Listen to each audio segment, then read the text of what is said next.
जोहार मास्टर जी, राउर के भी जोहार। जोहार जोहार पर्वतिया जी। और बताइए क्या हाल चाल है? हालचाल बढ़िया है मास्टर जी। और एक बात बताओ, राउर हमरे कर खेती बाड़ी कर ध्यान रखे और हमरे कर पशुधन कर ध्यान रखे, कितना बढ़िया बढ़िया जानकारी देविला। तो अपन तो बढ़िया से ध्यान रखत हो अब नहीं? नहीं भाई, हम अपना ख्याल रखते हैं और हम चाहते हैं किसान भाइयों कि आप खेती बाड़ी का भी जरूर ख्याल रखा करें। और इसके लिए ज़रूरी है कि खेती बाड़ी से जुड़ी तमाम तरह की जो खबरें हैं वो हम लोग जान लें। तो कार्यक्रम में आपका बहुत बहुत स्वागत करते हुए सबसे पहले देखते हैं कृषि समाचार।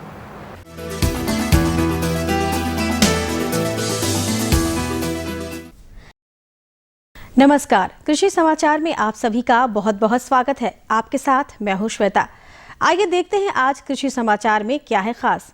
राज्य में जनजातीय किसानों के उन्नति के लिए चलाई जा रही है ट्राइबल सब प्लान योजना। राज्य के किसान अब अपनी भाषा में पा सकेंगे कृषि संबंधी जानकारियां। एक साथ बहुत सारे काम करता है पावर टीलर। राज्य में कृषि विकास से संबंधित बहुत सारी योजनाओं के साथ राज्य के किसानों के आर्थिक उन्नति के लिए भी योजनाएं चलाई जाती हैं। इन्हीं योजनाओं में एक प्रमुख योजना है ट्राइबल सब प्लान योजना। ट्राइबल सब प्लान योजना राज्य में विशेषकर आदिवासी बहुल क्षेत्रों में चलाई जा रही है। राज्य के जनजातीय किसानों की आर्थिक उन्नति के लिए इस योजना को बहुत ही महत्वपूर्ण माना जा रहा है। इस योजना के अंतर्गत जनजातीय श्रेणी के कृषकों को कई तरह के कृषि कार्यों से संबंधित जैसे केचुआ खाद निर्माण, मधुमक्खी पालन, मुर्गी पालन, बकरी पालन इत्यादि का प्रशिक्षण दिया जा रहा है। इस योजना से राज्य के आदिवासी बहुल क्षेत्रों के किसान लाभान्वित हो रहे हैं। राज्य के किसानों को नई वैज्ञानिक कृषि तकनीकों और कृषि से जुड़ी अन्य विषयों जैसे कृषि उत्पादन, पौधा संरक्षण, पौध प्रबंधन, प्राकृतिक संसाधन कटाई, कृषि प्रौद्योगिकी, बीमा, बाजार के साथ साथ मौसम संबंधी जानकारियां सूचना प्रौद्योगिकी के माध्यम से पहुंचाने के लिए बिरसा कृषि विश्वविद्यालय के कृषि प्रसार शिक्षा विभाग द्वारा कृषि विशेषज्ञ प्रणाली का विकास किया गया है। ये जानकारियां राज्य के किसानों को उनकी अपनी भाषा जैसे नागपुरी, संथाली, कुड़ुख, मुंडारी के साथ साथ अंग्रेजी और हिंदी में भी मिल सकेगी। मटर की बुआई के लिए वर्तमान समय बहुत ही उपयुक्त है। मटर की फसल से बेहतर उत्पादन लेने के लिए कृषक पूसा प्रगति, काशी नंदिनी और आर्केल नामक मटर के उन्नत प्रभेदों की बुआई कर सकते हैं। पूसा प्रगति, काशी नंदिनी और अर्केल ये नाम है मटर के उन्नत प्रभेदों के। इन प्रभेदों की बुआई के लिए अच्छी जल निकासी वाली हल्की मिट्टी अच्छी मानी जाती है। खेत की अच्छी तैयारी करके 80 से 100 किलोग्राम बीज प्रति हेक्टेयर की दर से बुआई कर उर्वरकों के इस्तेमाल और उचित कृषि कार्यों को करके प्रति हेक्टेयर लगभग 80 से 120 क्विंटल मटर प्राप्त की जा सकती है।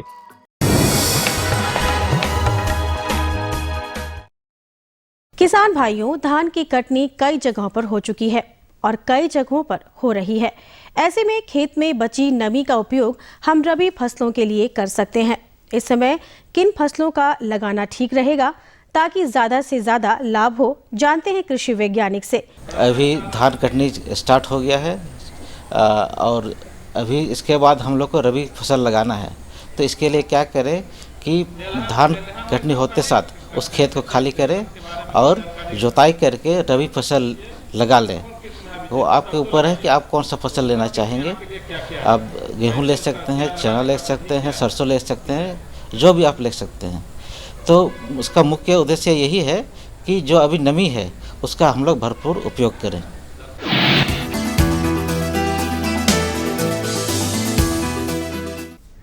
किसी भी फसल को लगाने के लिए सबसे पहले खेत की तैयारी करनी होती है।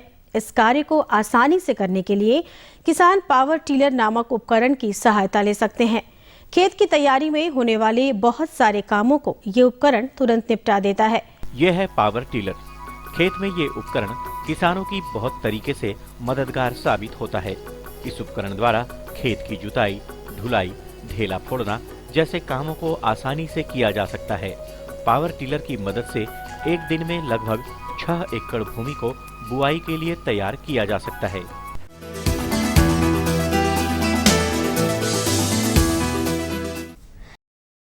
कृषि समाचार में आइए अब मिलते हैं एक कृषि जगत के सफल व्यक्तित्व से और जानते हैं सफलता की मंजिल इन्होंने कैसे पाई। मैं सब्जी से लेकर सारे धान तक का हम खेती करते हैं।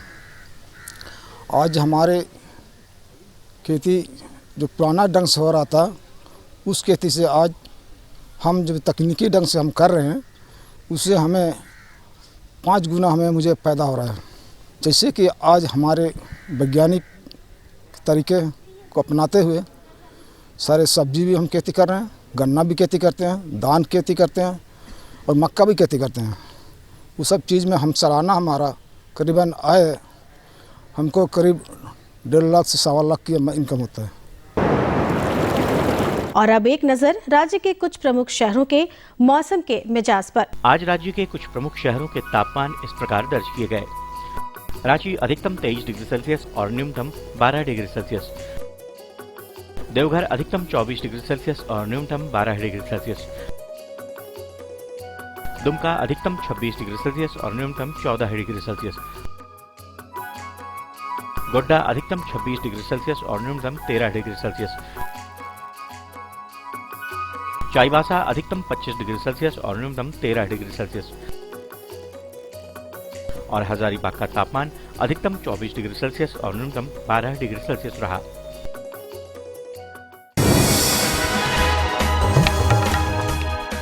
और अब मंडी भाव में आइए नजर डाल लेते हैं अनाजों के भाव पर। आज राज्य की मंडियों में दलहनी अनाजों को छोड़ बाकी अनाज अपने पूर्व के मूल्यों पर कायम है।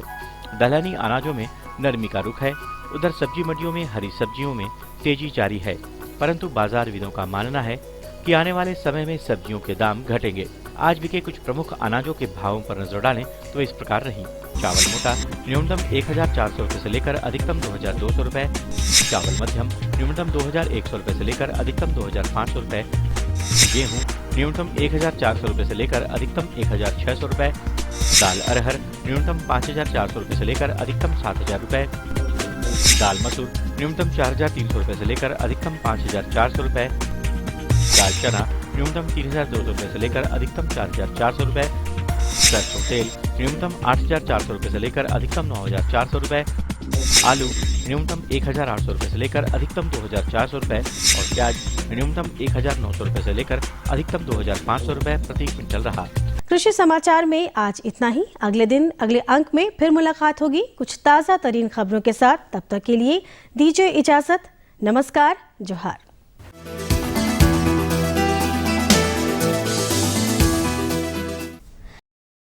तो मास्टर जी समाचार तो बढ़िया बढ़िया सुना देली, एकदम नया नया जानकारी भी दे देली और हमके बुझाला कि अब हम कोनो को पूछो। एकदम जरूर पूछिए। लेकिन ऊपर से पहले विराम ले लेवल जाए। हाँ भाई, किसान भाइयों देखिए अभी एक वक्त है छोटे से विराम का, आप बने रहिए हमारे साथ। हम मिलते हैं इस विराम के बाद। ये लो और बताओ। बस। अरे ये क्या भैया जी, बस इतनी सी रासायनिक खाद? किसानी छोड़ रहे हो क्या? किसानी नहीं, नादानी छोड़ रहे हैं। मिट्टी की जांच कराई है। अब तो लालाजी जितनी जरूरत है उतने ही उर्वरक खेत में डालेंगे। हाँ, किसान भाई आज ही अपने जिले की नजदीकी भूमि परीक्षण प्रयोगशाला में मिट्टी की जांच जरूर करवाएं और मिट्टी में पोषक तत्व, नमी व पौधे के विकास को देखते हुए केवल जरूरत के अनुसार ही पोषक तत्व डालें। और हाँ, मिट्टी में गंधक, जस्ता, बोरोन जैसे सूक्ष्म पोषक तत्वों का पता लगाना भी न भूलें। उर्वरक और जैविक खाद के सही उपयोग से भूमि का उपजाऊपन बनाए रखें, उत्पादकता बढ़ाएं, खर्चा घटाएं और बहुमूल्य विदेशी मुद्रा बचाने में भी सहयोग दें। और हाँ, धीमी गति से नाइट्रोजन उपलब्ध कराने वाले उर्वरकों जैसे नीम लेपित यूरिया को प्राथमिकता दें और यूरिया का पत्तों पर छिड़काव करें। अरे वाह, तू तो सचमुच समझदार हो गया रे। अधिक जानकारी के लिए संपर्क करें जिला कृषि अधिकारी या किसान कॉल सेंटर। विराम कर बाद सब देखो या माना कि एक बार फिर से बहुत बहुत स्वागत है। बिल्कुल। और मास्टर जी और पूछो सवाल। बिल्कुल, अब तो बिल्कुल धीरज नहीं हो रहा है। हाँ। आप जल्दी से अपना सवाल पूछिए। हाँ मास्टर जी, ऐसा नहीं कि जाड़ कर मौसम में जब खेत में एकदम पियर पियर सरसों लहलहाएला तो कितने बढ़िया दिसेला नहीं? वाह, क्या बात है, क्या बात है कि नहीं? हाँ। तो एकदम उतना बढ़िया फूल लागे, बढ़िया फल लागे से कर ले तो बढ़िया से खेती करे कोई की नहीं? ओहो, मैं समझ गया आपका इशारा, मैं समझ गया। किसान भाइयों देखिए, पर्वतिया जी बहुत चतुर हैं और सरसों की खूबसूरती का बखान करते हुए ये जानना चाहती हैं कि अगर आप सरसों लगाना चाहते हैं तो उसको लगाने की उन्नत तकनीक क्या होगी, है ना? यही चाहती है ना? तो किसान भाइयों देर नहीं करते हैं, चलिए हम चलते हैं अपने विशेषज्ञ डॉक्टर प्रमोद कुमार के पास और लेते हैं इस बात की जानकारी कि सरसों के खेती की उन्नत तकनीक क्या है। किसान भाइयों नमस्कार। कृषि दर्शन के इस कार्यक्रम में आपका स्वागत है। किसान भाइयों, कृषि दर्शन की टीम आज कृषि विज्ञान केंद्र जगन्नाथपुर पश्चिम सिंहभूम आई हुई है, जहां आज हम बात करेंगे सरसों की उन्नत तकनीक के बारे में। इस विषय पर जानकारी देने के लिए आज हमारे साथ है यहीं के कार्यक्रम समन्वयक डॉक्टर प्रमोद कुमार। आइए इनका स्वागत करते हैं। डॉक्टर साहब, आपका हमारे इस कार्यक्रम में स्वागत है। धन्यवाद भानु जी, और सभी किसान भाइयों को जोहार। डॉक्टर साहब, जैसा आज का हमने विषय चुना है सरसों की उन्नत तकनीक के बारे में, तो इसके बारे में आप हमारे किसान भाइयों को बताएं कि उन्नत तकनीक जब वो लगाएंगे तो उसके लिए खेत का चुनाव किस प्रकार करेंगे। ये सरसों की खेती के लिए जो है अच्छी उपजाऊ ज़मीन में खेती कर सकते हैं। इसका जो भुरभुरी दोमट मिट्टी हो जिसका, और सबसे पहले तो ये जो है यहाँ का किसान धान कटने के बाद लगाते हैं, लेकिन इसका जो समय है उचित समय है 15 अक्टूबर से 15 नवंबर तक। ये अगर किसान भाई सरसों की खेती करेंगे, बुआई करेंगे, तो उनको अच्छा उपज मिल सकता है। डॉक्टर साहब, यहाँ आपने उल्लेख किया समय का, तो मान लीजिए अगर जो किसान थोड़ा लेट से लगाते हैं या थोड़ा विलम्ब करते हैं, तो उसके लिए कुछ खास किस्में हैं, तो उसके बारे में भी आप हमारे किसान। हाँ, ऐसे तो यहाँ के लिए बहुत सारी अनुशंसित किस्में हैं, जिसमें कि शिवानी, क्रांति, पूसा बोल्ड, पूसा महक का भी जो नया किस्में जो आई है, भारत सरसों 1, भारत सरसों 2, राजेंद्र सुफलम, ये सब जो किस्में हैं अच्छी उपज देने वाली हैं। लेकिन यहाँ बिरसा कृषि विश्वविद्यालय से जो विकसित किस्म शिवानी है, वो अब समय से बुआई करें या थोड़ा विलम्ब से बुआई करने पर उसके अच्छी उपज किसान भाई ले सकते हैं। डॉक्टर साहब, ये तो बातें आपने बता दी बुआई के समय की बात होगी। अब बात आती है कि क्या बीजोपचार भी इसके लिए आवश्यक है। हाँ, बीजोपचार इसके लिए आवश्यक है। बीजोपचार हम लोग बीज को कार्बेंडाजिम नामक दवा से 2 ग्राम दवा प्रति किलो बीज के दर से इससे बीज उपचार करते हैं। डॉक्टर साहब, बीजोपचार के समय किन किन बातों का हमारे किसान भाई ध्यान दें ताकि वो अच्छी फसल ले सकें। हाँ भानु जी, ये जो बीज उपचार का जो तरीका है, उसके लिए किसान भाई कार्बेंडाजिम नामक दवा जो बाज़ार में बेविस्टिन के नाम से ज़्यादा प्रचलित है, उसका 2 ग्राम प्रति किलो बीज के दर से थोड़ा सा उसमें पानी छिड़क करके दवा छिड़क देंगे, और अच्छा से मिला करके थोड़ा छाया में अखबार पर, पेपर पर या फिर साफ कपड़ा पर आधा घंटा सुखाने के बाद ही उसका बुआई करेंगे। डॉक्टर साहब, ये तो हो गए बीजोपचार। अब बात आती है कि जब हमारे किसान भाई सरसों की खेती करेंगे तो किन किन बातों का वो ध्यान देंगे ताकि अच्छी फसल उनको मिल सके। इसके लिए तो खेत तैयारी अच्छे ढंग से होना चाहिए। 2-3 जुताई करके अच्छा समतल करके और छोटा छोटा कियारी बना दें ताकि सिंचाई में आसानी हो, और बीज बुआई के बाद उसमें 2-3 सिंचाई अगर हो पड़े तो अच्छा उत्पादन हो सकता है। डॉक्टर साहब, आप हमारे किसान भाइयों को बताएं कि जब किसान भाई हमारे खेतों में लगाएंगे तो इसकी उचित दूरी क्या होनी चाहिए ताकि उनको अच्छी से अच्छी उपज मिल सके। बीज सरसों बोने के लिए जो है बीज का मात्रा 5 किलोग्राम प्रति हेक्टेयर होना चाहिए, अनुशंसा है उसका। और ये जो लगाने की दूरी है ये 30 सेंटीमीटर यानी 1 फीट कतार से कतार की दूरी होना चाहिए, और पौधा से पौधा 10 सेंटीमीटर होना चाहिए। एक में लगभग 15 से 20 दिन के बाद जहाँ घना है पौधा, तो दूरी मेंटेन करने के लिए हम लोग उसको जो कमज़ोर पौधा होता है उसको हम लोग निकाल लेते हैं, निकाल देने का अनुशंसा करते हैं। डॉक्टर साहब, आप हमारे किसान भाइयों को बताएं कि उसमें अगर खाद और उर्वरक की प्रयोग करनी होती है तो कब और कितने समय पर करनी होती है। खाद और उर्वरक का जहाँ तक बात है, उसमें खेत तैयार करते समय ही 5 से 10 टन जो है गोबर खाद अंतिम जुताई के समय दे करके अच्छा से पाटा चला देना चाहिए। और उसके बाद रासायनिक खाद का भी इसमें प्रयोग बहुत महत्वपूर्ण है। इसमें अगर सिंचित अवस्था में खेती करते हैं सरसों की तो 80, 60, 40 और 20 किलो नेत्रजन, स्फूर, पोटास और सल्फर का ज़रूरत होता है। नेत्रजन की आधी मात्रा जो है वो खेत तैयार करते समय ही, और बाकी खाद जो स्फूर, पोटास और सल्फर की पूरी मात्रा वो खेत तैयार करते समय ही खेत में डाल दें। नेत्रजन की आधी मात्रा को 1 महीना के आसपास जब सिंचाई करते हैं उस समय खेत में बिखेर देना चाहिए। डॉक्टर साहब, आप हमारे किसान भाइयों को बताएं कि जैसा कि आप बता रहे हैं सरसों में एक सिंचाई की व्यवस्था, तो सिंचाई की व्यवस्था कब और कितने समय पर करनी चाहिए? सरसों में मुख्य रूप से 2-3 सिंचाई करने पर सरसों की अच्छा पैदावार ली जा सकती है। ऐसे असिंचित अवस्था में भी इसकी खेती होती है। अगर हम लोग समय से लगाएं, यानी अक्टूबर अंत तक या नवंबर प्रथम पखवाड़ा तक अगर हम लोग इसका बुआई कर देते हैं तो इसमें कम सिंचाई की आवश्यकता होती है। और इसका जो परिपक्वता अवधि है 110 से 120 दिन के आसपास, तो उस समय जो परिपक्वता के समय लगभग जनवरी फरवरी के आसपास कम गर्मी होती है, उस समय 1-2 सिंचाई अवश्य देना चाहिए।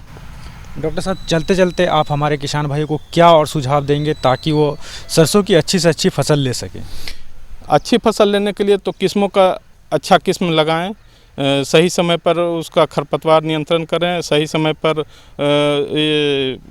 सही मात्रा में उर्वरक का व्यवहार करें, तो अच्छा किसान भाई अच्छा उपज इसका ले सकते हैं। जहाँ तक खरपतवार नियंत्रण का बात है, तो फसल बुआई के 25 दिन के आसपास या 1 महीना के आसपास उसमें एक निराई गुड़ाई अगर हो जाता है तो खरपतवार का नियंत्रण हो जाता है। और इसके अलावा अगर रासायनिक विधि से खरपतवार का नियंत्रण करना है तो फ्लूक्लोरोलिन नाम का रसायन खरपतवार नाशी 45 सीसी जो है वो 1 लीटर 600 लीटर पानी में घोल करके स्प्रे करेंगे तो खरपतवार का नियंत्रण हो जाता है। डॉक्टर साहब, आप हमारे इस कार्यक्रम में इसके लिए आपका बहुत बहुत धन्यवाद। धन्यवाद भानु जी, और सभी किसान भाइयों को जोहार। तो मास्टर जी, जे सरसों कर खेत कर तैयारी रहे सिकर तो बढ़िया जानकारी मिल गया कि कैसे का करे है। अब बताइए आपका अगला सवाल क्या है? अगला सवाल इसे मास्टर जी, कितनी ठंड बाढ़ देखो रहे अपन अति पींद ले ही। हाँ भाई, ठंड तो थोड़ी आ गई है। तो इसन में जे हमरे कर मुर्गी है सेकर में जे शुरुआती दौर में जाड़ बाढ़ेला होला बीमारी मन लागेला, सेकर बचाव कर उपाय चाहिए है ना। देखिए किसान भाइयों, पर्वतिया जी वास्तव में बहुत ही चतुर हैं और हर बार ये जो सवाल पूछती हैं वो एकदम आपके काम की चीज़ होती है। अब देखिए ना, अभी जो जाड़े का मौसम इसकी जो शुरुआत है, इसमें अगर आपने मुर्गी पालन किया है और ख़ास करके अगर आप व्यावसायिक रूप से मुर्गी का पालन कर रहे हैं तो आपको इस बात का ख्याल रखना बहुत ज़रूरी है कि इस समय इस मौसम में कौन कौन सी बीमारियां उनको लगती हैं और कैसे आप उनसे निजात पा सकते हैं। चलिए इसकी जानकारी लेते हैं अपने विशेषज्ञ से। किसान भाइयों नमस्कार, कृषि दर्शन के इस कार्यक्रम में आपका बहुत बहुत स्वागत है। किसान भाइयों, कृषि दर्शन की टीम आज आई हुई है जगन्नाथपुर पश्चिम सिंहभूम चाईबासा में, और आज हम यहाँ विषय चुने हैं कि शरद ऋतु के प्रारंभ में मुर्गियों में लगने वाले रोग एवं उसके नियंत्रण के बारे में। इसी विषय पर जानकारी देने के लिए आज हमारे साथ मौजूद है यहीं के चिकित्सा वैज्ञानिक डॉक्टर असद हुसैन। आइए सबसे पहले इनका स्वागत करते हैं। डॉक्टर साहब, इस कार्यक्रम में आपका बहुत बहुत स्वागत है। हमारे सभी किसान भाइयों को भी मेरा जोहार। डॉक्टर साहब, हमारे किसान भाइयों को ये बताएं कि अभी क्योंकि मौसम जो है कि शरद ऋतु प्रारंभ हो रही है और मुर्गियों में कौन कौन से रोग लगते हैं, इसके बारे में हमारे किसान भाइयों को बताएं। जैसा कि अभी आपने बतला रहे हैं कि शरद ऋतु अभी प्रारंभ होने वाली है, तो जैसे ही वातावरण में बदलाव आता है, क्योंकि अभी जैसे वर्षा ऋतु के बाद जब थोड़ी ठंड पड़ेगी तो खास करके जो मुर्गी वर्ग के जो पशु हैं, ये चूँकि छोटे पशुओं को गिनती में आते हैं, इन छोटे पशुओं में भी जैसे ही वातावरण के तापमान में बदलाव आता है, इनके शरीर की जो आंतरिक प्रक्रिया होती है, रोग निरोधक क्षमता होती है, वो भी प्रभावित होती है। खास करके जब शरद ऋतु के प्रारंभ में जब ठंड बढ़ती है तो मुर्गियों को भी ठंड लगने की संभावना अधिक रहती है, क्योंकि उनका जो मुर्गी घर रहता है या मुर्गी अगर ऐसे बैकयार्ड पोल्ट्री जिसको बोलते हैं, पिछवाड़े में मुर्गी पालन, तो उस स्थिति में मुर्गियाँ स्वच्छंद रूप से चरती हैं। लेकिन जैसे वर्षा ऋतु ख़त्म होता है, ज़मीन में तो नमी रहती ही है, और उसके बाद जब शरद ऋतु प्रारंभ होता है तो समझिए कि एक तो ऊपर से भी ठंड का मौसम, ठंड शुरू होता है और ज़मीन में भी नमी रहती है, तो इस कारण जो है सो खास करके मुर्गियों में रोग होने की संभावना अधिक रहती है। इस ऋतु के प्रारंभ में या ऋतु जब ठंड जब बढ़ जाती है तो इस समय मुर्गियों में 2-3 प्रकार के रोग होते हैं जिनकी संभावना अधिक रहती है, और वो रोग है, एक है कि कोराइजा या जिसको सर्दी जुकाम बोलते हैं मुर्गियों में। इस रोग के लक्षण हैं कि इस पे मुर्गियों का नाक और आँख से पानी चलता है और मुंह में सूजन हो जाता है। इसमें मुर्गियों को सांस लेने में कठिनाई होती है। तो एक ये हो गया कोराइजा रोग। दूसरा है कि एक CRD कहलाता है, वो संक्रामक सांस की बीमारी। इस रोग में भी मुर्गियों के जो श्वसन तंत्र है, सांस लेने वाले जो इसके अंग है, खास करके जो गला और जो फेफड़ा है, वो उसमें संक्रमण होता है और उसमें मुर्गियों का सांस लेने में कठिनाई होती है। सांस लेता है तो मुर्गी, देखिएगा कि अगर लोग अधिक पैमाने पे मुर्गी पालन किए हुए हैं या ब्रॉयलर फार्मिंग है तो उस स्थिति में देखिएगा कि घर घर की आवाज़ आती है सांस लेने में, और मुर्गी जो है सो उसमें खांसती है और छींकती है और नाक भी उसमें जाम हो जाता है। नाक पे जब ऐसे करके दबाया जाता है या चेहरे पे दबाया जाता है तो उससे पानी जैसा निकलता है। तो ये एक है CRD या संक्रामक सांस की बीमारी। तीसरा एक और रोग होता है जो इस समय में अधिक होता है, वो है इन्फेक्शियस ब्रोंकाइटिस। तो इसमें भी जो है सो उसका श्वसन तंत्र ही प्रभावित होता है। ठंड लगने से इसमें भी मुर्गियों को सांस लेने में कठिनाई होती है और सूजन होता है, चेहरे में सूजन होता है, मुर्गियां सुस्त हो जाती है, उनका बढ़ोतरी कम हो जाता है।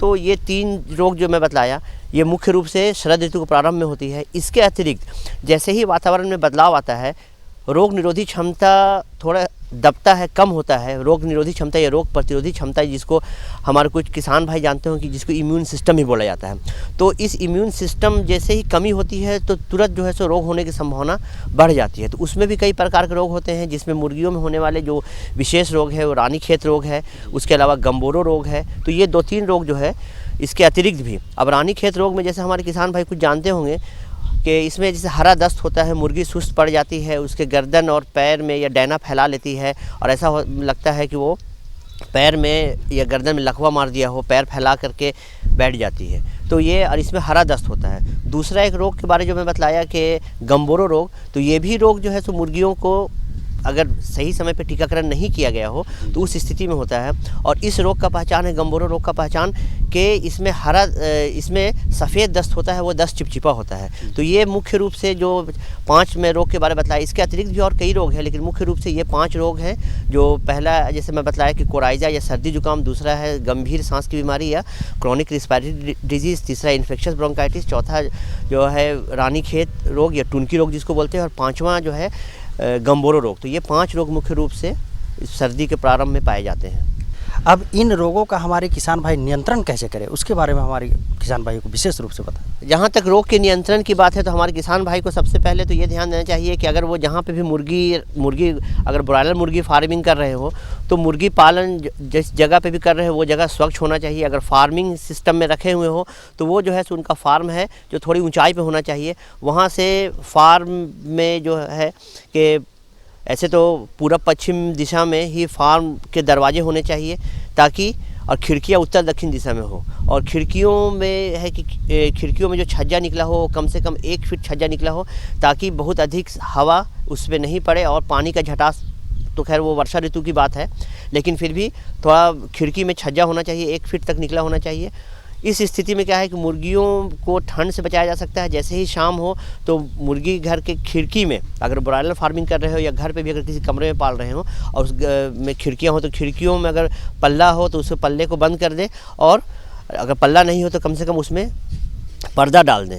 दूसरी चीज़ है कि जहाँ तक प्रबंधन में है कि मुर्गियों का जो, अगर ब्रॉयलर फार्मिंग कर रहे हो, 1 दिन के चूजे से मुर्गी पालन कर रहे हो, तो उस स्थिति में किसान भाइयों को चाहिए कि उसका जो लीटर होता है उसमें पानी अगर जैसे पीने के लिए दिया गया हो, तो कभी कभी होती है कि मुर्गियाँ आपस में पानी पीने के क्रम में पानी को गिरा देती हैं। तो पानी गिर जाने से वो उस जगह का जो कुन्नी हो गया, लीटर जिसको बोलते हैं, मुर्गी का बिछावन हो गया, वो भींग जाता है। तो उस भींगने से भी सर्दी या दूसरे रोग होने की संभावना होती है। तो उस स्थिति में जैसे भी देखें, सुबह शाम जब पानी देने के बाद देखें कि कहीं पे अगर पानी गिरा हुआ हो या कहीं पे कुन्नी या जो लकड़ी का बुरादा रहता है वो भींगा हुआ हो तो उसको तुरंत वहाँ पर से हटा के अलग कर दें, और उस जगह में अगर अधिक भींग गया हो तो उस बुरादे को बदल दे, दूसरा वहाँ पे लकड़ी का बुरादा दे दे।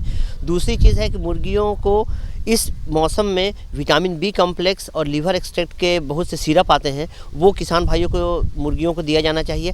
अगर वो 100 चूजा अगर पाल रहे हो तो उसे 20 मिलीलीटर प्रति लीटर पानी, पीने वाले पानी में मिला करके प्रतिदिन कम से कम 5 से 7 दिन तक दे।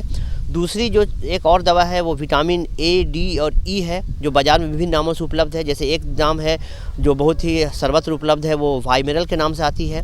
तो ये वाइमिनल जो सिरप है, विटामिन ए, डी और ई की सिरप है, ये भी जो है सो रोग निरोधी क्षमता को संतुलित करने में या रोग निरोधी क्षमता को बढ़ाने में बहुत मददगार है ये दवा।